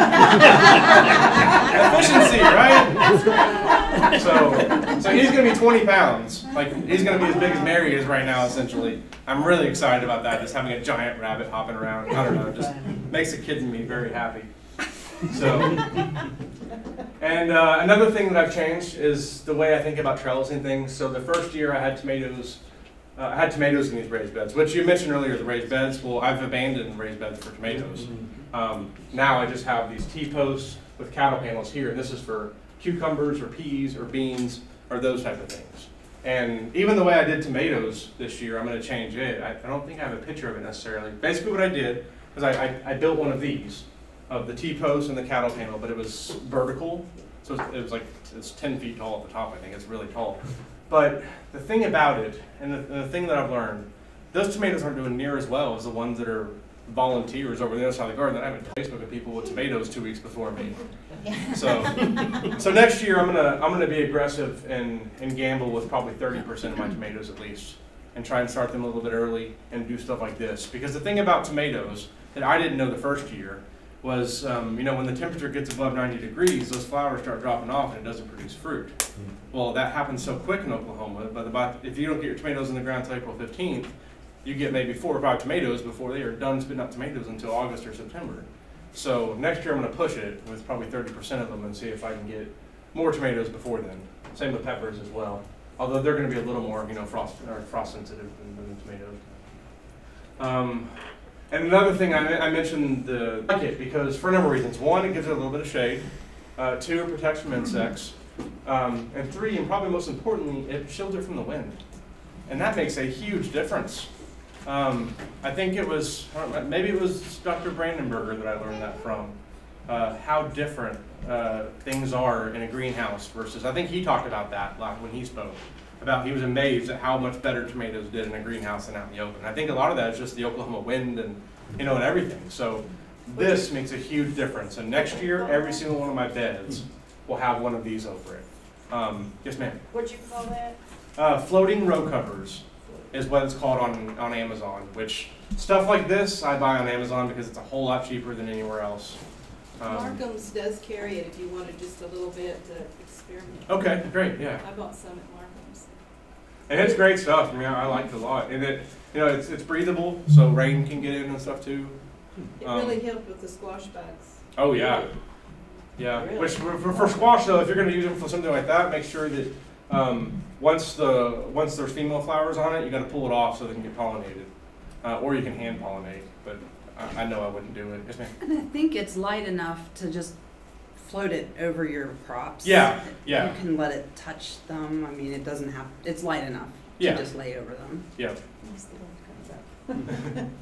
I mean, the problem with these though is, a lot of things get too tall for it. But also I've changed some of my focus about things that I grow. I've tried to just target the things that do really well in these conditions, And again, instead of trying to grow a bunch of watermelons and cucumbers, I mean not cucumbers, but cantaloupes to go everywhere and stuff, I focus on the things that do well in my space. And if I'm ever blessed enough to have an acreage or something, well then I'll change that. But I'm in this to grow food for us, and it's not worth it for me to take up 2 squares for 1 cantaloupe that might spit out 1 cantaloupe that the mice don't get. So. Have you ever tried trellising cantaloupes? Yeah, I'm so bad at trellising. I always wait too long, and then I try and trellis and it breaks. So I usually just end up wind out. I do have a watermelon, and again, when you have like 10 different watermelon plants going, it's hard to manage.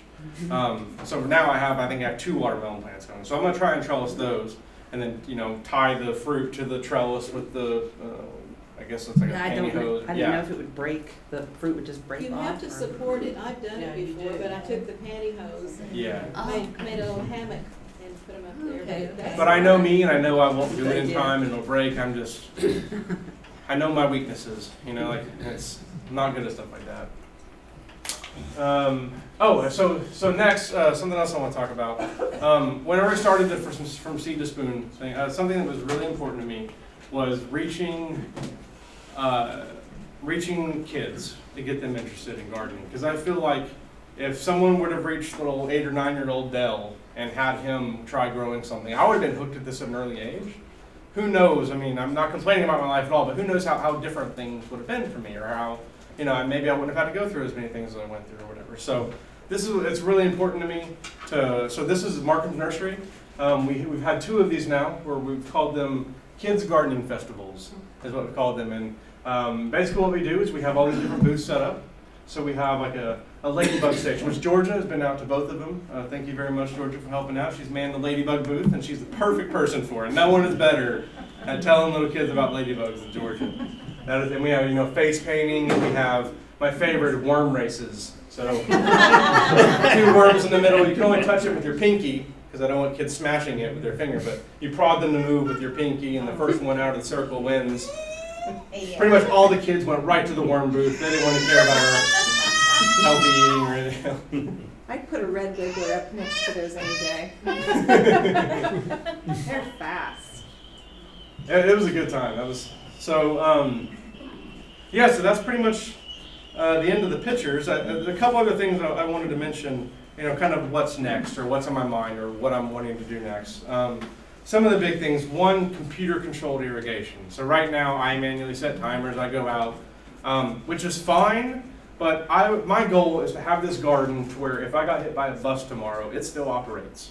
And Carrie can still run it, and the kid, and so the goal is to have, I've spent a lot of time researching this. I've got to get to the point to where I'm more efficient with my watering. So I mentioned I've got to have a sensor for each bed. That's not economical. I've got to switch to the black irrigation tubing, and then I have 2 or 3 different stations. Then it's a lot more economical. But the idea is there are these computers called Raspberry Pi. They're like this big. And it's like a little postage stamp device that you can program to do essentially whatever you want. So a lot of people are programmed to be like doorbells. So when someone walks up to their house, it rings up. Uh-oh. She's angry. It's time to go. Yeah, it's her bedtime. She's being a trooper. So essentially you can program this computer to do whatever you want. Well, what I would like to do is have a sensor out in the garden that is about 3 inches down into the soil. And whenever that's dry, it automatically kicks on the irrigation system. So that's where I'm wanting to get to. I've already found all the code to do it. It's just a matter of having the money to buy the supplies for it and all of that. And I would like to hook that up to the rainwater collection. And the way that I would get the rainwater from there out to the gardens is having an RV water pump as a middleman in between, and then have that hooked up to a solar panel. So it's all completely self-sustainable. The solar panels are really cheap now. It's probably $100 for the panel, and then you hook that up to an RV battery, and you have a controller in the middle. But I mean, this stuff it's become really affordable to do this stuff. So that's one of my next big projects that I want to do. It's hard to justify spending the money on it right now because again, it's not very hard for me to manage it with 4 different stations. I'd also like to do, I guess what I'm terming natural aquaponics. So the idea is I would like to have a pond out. And I don't know if I'll do it at this property or if we get another place, but I want to try having a pond next to the garden and then with fish in it. And then I irrigate from that and then fill the pond automatically from the rainwater with a float valve. So the water that's going out into the garden is fertilized, and that's, you know, that's one of the next things I'd like to do. Also the insect netting on all the beds, and probably my big idea, kind of my baby that I've had since I started all this.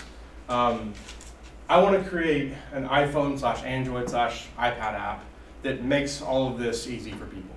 So the idea would be that you pull up the app, you choose what you want to grow, and then it guides you through the process. So using companion planting strategies, it recommends what goes where. So you don't plant, you know, tomatoes on the south side or something because it'll shade, you know, and it helps you do all of that. And it uses local rainfall amounts to tell you when to water, and it helps you with fertilizing, and it tells you when to do all that. And so that's my big goal, which I actually have got. So again, I'm in the software development industry. And I've got a couple of friends I've worked with for a while that have agreed to come on and do it. So it's actually going to be, I feel good it's actually going to be something. I've already built all the wireframes and I've got it all ready to go. So I'm just waiting to start doing the coding. But that's kind of my next big, you know, thing that I'd like to do from all this, because, you know, for someone like me, I love learning all this and going OCD on it all. But a lot of people aren't like me. They don't want to know the details on it all. They just want to have food, and they don't want to have to read 100 books to do it. You know, so that's my next kind of, you know, not necessarily next, but that's one of my next big things I'd like to do. So yeah, I think that pretty much covers everything. Are there any other questions? Georgia, yes. You want to tell them how to, because you have this information on our website, you want to tell them about our website? Yes, thank you. Absolutely. So I want to mention a couple of things. Number one, the Oklahoma Organic Gardening Association website. And I just want to thank all of you. Honestly, I mean, Georgia and everyone has been so welcoming to me and Noel, and we just found this group here, I guess it was probably half a year ago now. And I feel like I'm at home here. So especially to anyone out there that's watching right now, if you're in Oklahoma and you want to have a place where you can come and meet people and learn about, I mean, I've learned so much through this. Every single meeting that I've come to, I have learned so much. I mean, the Bill Ferris one, I mean, it's incredible the quality of the speakers that they have here. So definitely come join us. Again, our website, I put all of our videos up on YouTube, and those go on our website. And we have blog posts, and we put stuff on Facebook all the time, and all that. And so definitely check that out if you want to know more. And like OK Organic Gardening. Yes, okorganicgardening.org, which was also a Facebook page as well. So search for Oklahoma Organic Gardening on Facebook. Yes, ma'am. I have another practical question, I guess. I keep thinking back at that children's garden where you planted directly into the soil. That you've only done this year, right? Yes, I did this. I did that at the children's home garden, and then out at Noel's place. Okay. We experimented with taking, I mean, it was probably 2 feet of wood chips. I mean, it was a lot, because he had Johnson grass and everything growing up, and we wanted to be done with it. So we're trying it out there too. So when you planned this, were you also going to plan for any kind of shade, or do you think that the thermal mass of the earth is enough to, I just think here in Oklahoma, the sun is so hot. Yeah. It's really difficult to keep things alive. Oh, I'm concerned about it. That's why I was out there, you know, the day before our Florida trip. The irony of it all, I'm out there putting in drip irrigation in the rain. So, but I was really worried about it, but it surprised me. It really did. I mean, it did so well while I was gone, and it did have the rain. I had it set to irrigate for 45 minutes every 3 days while I was gone. But it did great. I would love to put a fence around this, though. If you're watching and you own a construction company, please donate a fence to us. This is all. We would love to. I'd love to put a fence around this. There's so many things I want to do with this. It's just, you know, it's hard to run this garden in my garden. But we'll get there with it. I mean, my goal for this. You see all this land. This is all theirs, right? How cool would it be if this whole field was full of something like pumpkins? Okay. And then in the fall, they set up a booth right in there in front, and they sell pumpkins, and they raise thousands of dollars for the children's home from pumpkins or something. Like, how cool would that be? That's Yeah. that's where I want to get with it, but I got to earn their trust on this scale before I convince them to let me turn their whole field into pumpkins. So, but that's what I would love to see come out of this. You know, I would love to be involved with starting some sort of yearly tradition where everyone knows if you want to get pumpkins for decorations, you go to the children's home and you give your money to something. Like that's where I'd love to go with this, but right now I've got to get the people that live there involved in it. You know, like that's my first step. So the problem is it's just so hot right now that it's hard to convince anyone to get out there.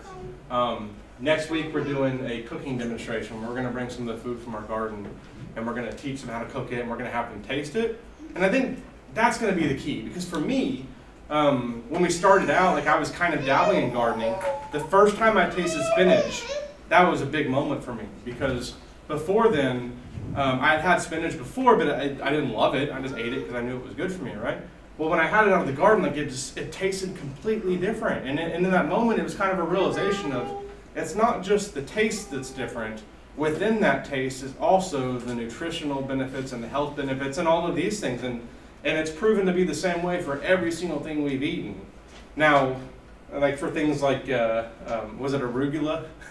Yeah. Poor Carrie. I gave her some arugula in like April when it was already bolted and super bitter, you know. So I've had to, you know, but for everything that I've picked in season, it tastes so much better than anything you can buy at the store, and that's what hooks me, because you know, I got to 340 pounds for a reason. I like food, and this stuff tastes so good. I mean, Carrie's stir fry is just, I could eat that. I pretty much do eat that every single day.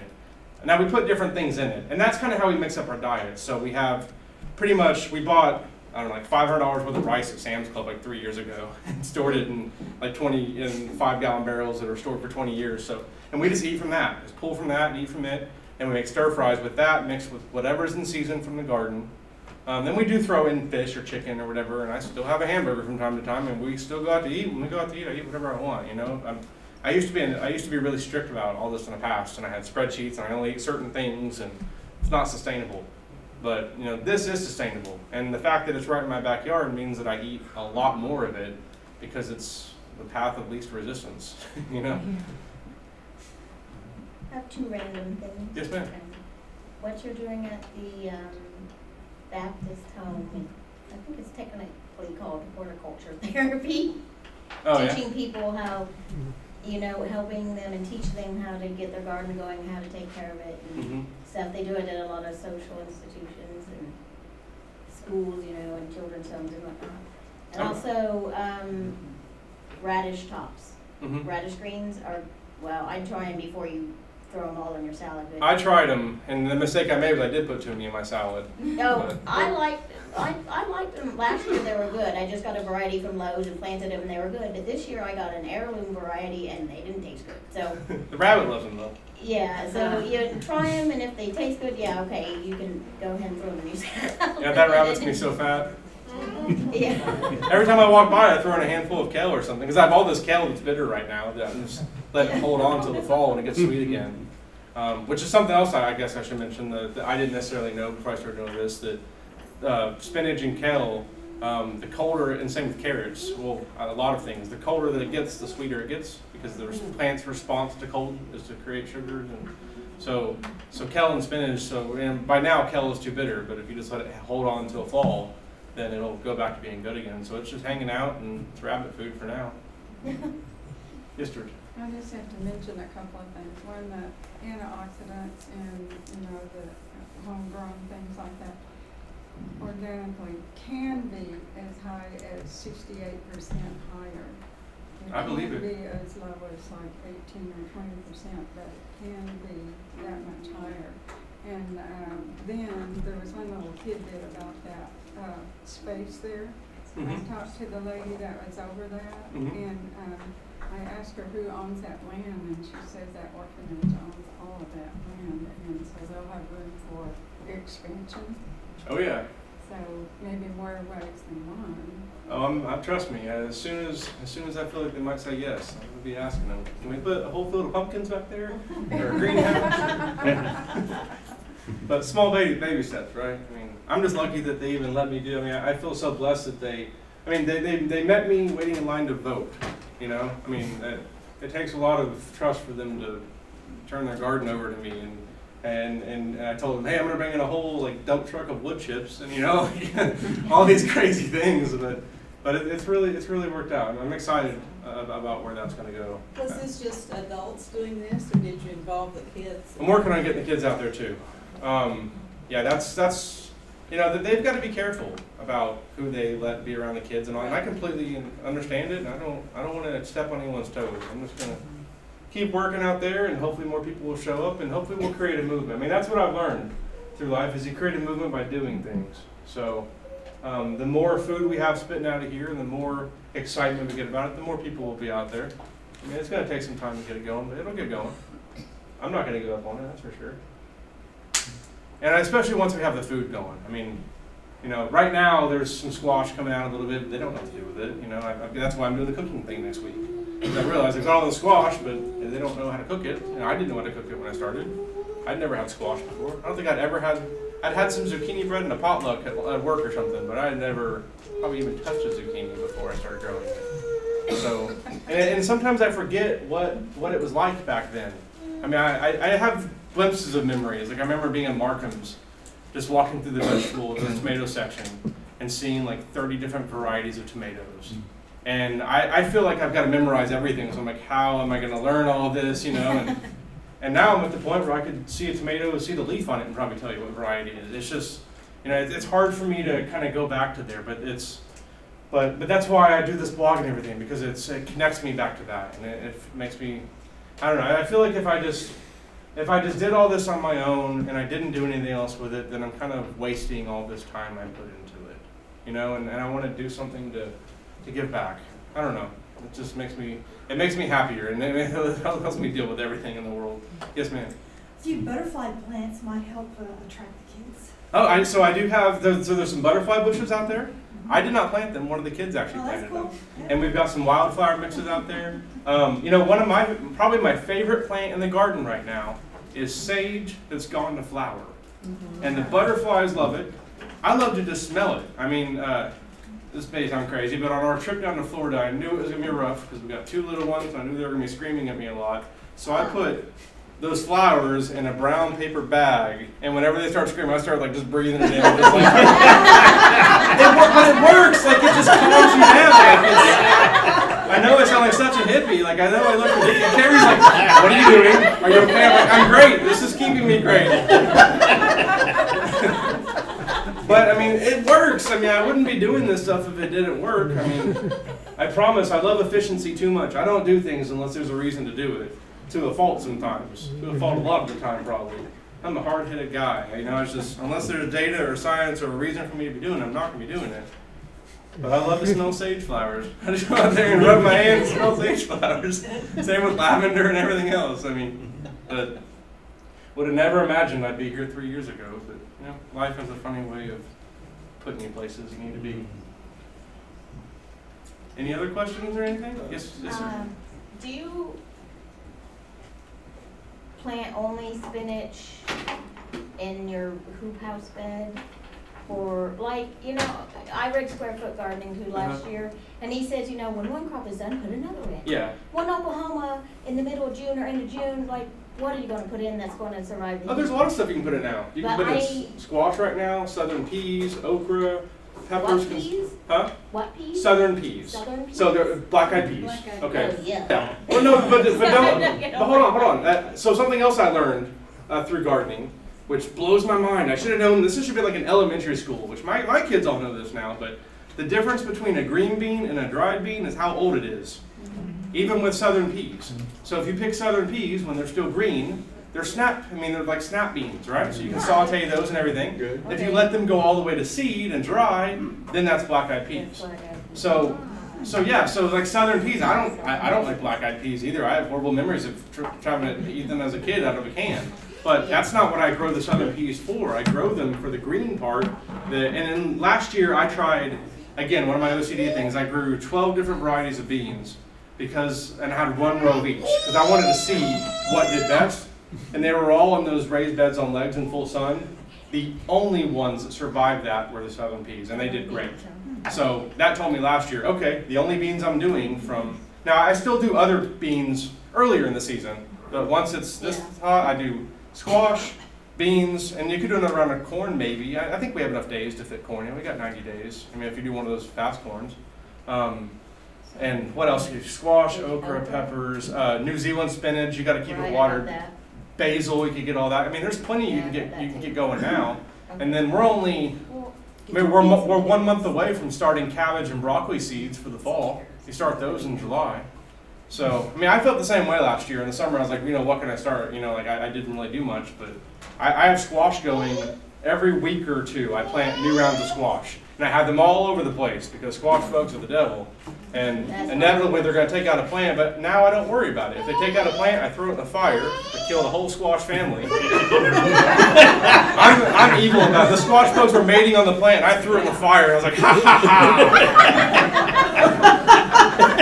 ha! No kidding, I literally stabbed a field mouse with a screwdriver last year. I had like, farming turns you into a crazy person. We're sitting on the porch and it comes hopping across, and by then I have lost probably every melon, and I am so mad at them. And we have this screwdriver that's like a foot long that I use to like poke around the fire. And I didn't think anything would happen. I just grab it and I go there. I'm just gonna whack at it because I'm mad at it. I scooted over and I stabbed it, and I was like, oh my gosh, what have I become? How did I even do that? Like, am I Chuck Norris now?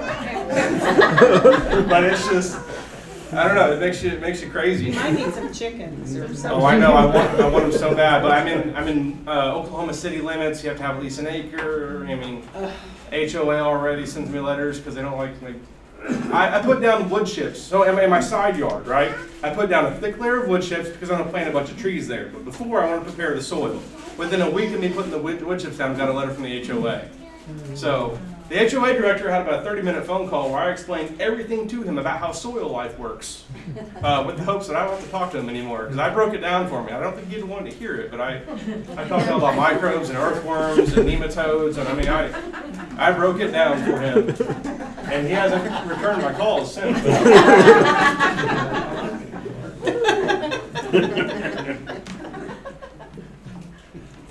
Any other questions or anything? Are you saving your seed and regrowing from your own seeds? Glad you mentioned that. So this year when we started from seed, I really wanted to do that, but I just we decided to go with so some of the hybrid seeds do a little bit better than the heirlooms, and I wanted to kind of ease myself into it. So this year was the year to start from seed but not save seed, and then next year is going to be the only start heirloom stuff, and then try and save seed. So we'll add that in next year. Which, I mean, I'm still experimenting with trying to find my favorite varieties of tomatoes. I mean, I've kind of narrowed it down to 4 or 5 that I like now, but now I've changed my whole plan with tomatoes where I'm going to go back to semi-determinates. So I'm still trying to, I think once I find the 4 or 5 varieties of tomatoes that do really well and that I like, I'm just going to stick to those. And that's kind of where I am now. I'm trying to find the varieties that do the best for my situation and that I like growing the most. So. I've like a house. Sorry, thanks for coming. Work in progress. I've just learned that there are some seeds that you can't legally regrow. Oh. Because they're proprietary. Some large commercial seed producers will have a disclaimer that will say you can grow it once, but you can't now turn around and sell it. Isn't that mostly with like the large, like if you're like growing a whole field of something and it's like a Monsanto seed or whatever? I don't think it's necessarily like all the stuff I buy. I try to stick to like Seed Savers Exchange, like Baker Seed, like all of these ones. And it was just something that I just became aware of, so I didn't know. Well, they can come hunt me down then. There even was something like that, but I guess I won't blog about that part at all. It'll be a secret. I have a password to figure that one out. How were you the question? Yeah, this actually isn't a question, more of an invitation. Since you all have come to the Horticulture Center, rather than just visit between the parking lot and this room, I mean, it'd be an opportunity to take a few minutes to explore the gardens that we have here at the Horticulture Center. And also, tomorrow morning from 8 to 1, we're doing a flower festival. It'll be going on the same time as the farmers market. So it'll be again over on the east side, and it would be wonderful if some of you want to kind of explore what we have. And two, I'll mention, support your local, farmers market, in Providence Farms. And all, I'm not at the point where I'm selling food yet. I'm hoping one day maybe I'll be there. I don't know. I just feel like there's so many people selling food, and I should stick to my wheelhouse, which is kind of this, you know. And I don't do all this to make money. I would love to be able to, for this to be my career one day. I mean, but that's not the driving motivation right now. God's telling me to help people grow food, not to make money. Maybe He'll tell me to make money off it one day. But I kind of feel like something will come of this, and it's the app, wherever it's the app, or we actually made enough money off YouTube ads to pay for the website, so we're not bleeding money anymore. So that's nice. Last month was the first time that we actually were in the green for because we pay for the website and all that kind of stuff too, and software to be able to do all these videos and everything. But yeah, it's my passion. It's I love doing this. I love helping people grow food. I love growing food, and staring at computers too much makes me crazy. So this kind of balances it out for me. Any other questions or anything?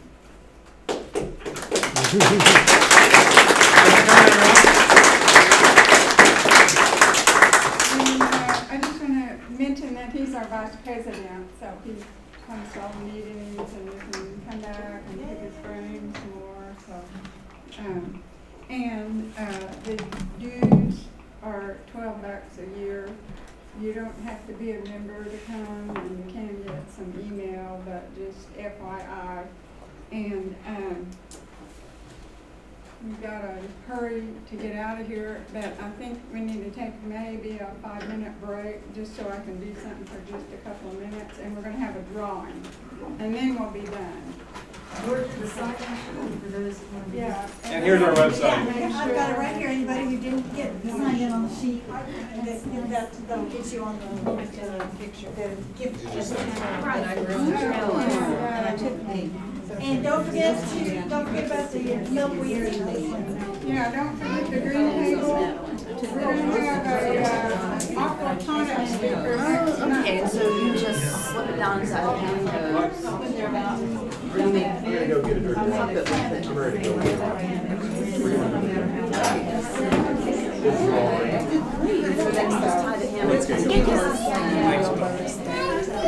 Thanks for helping with Mary. I saw you have to chase her around everywhere. Hi, Mary. Dale, how do we stop the stream?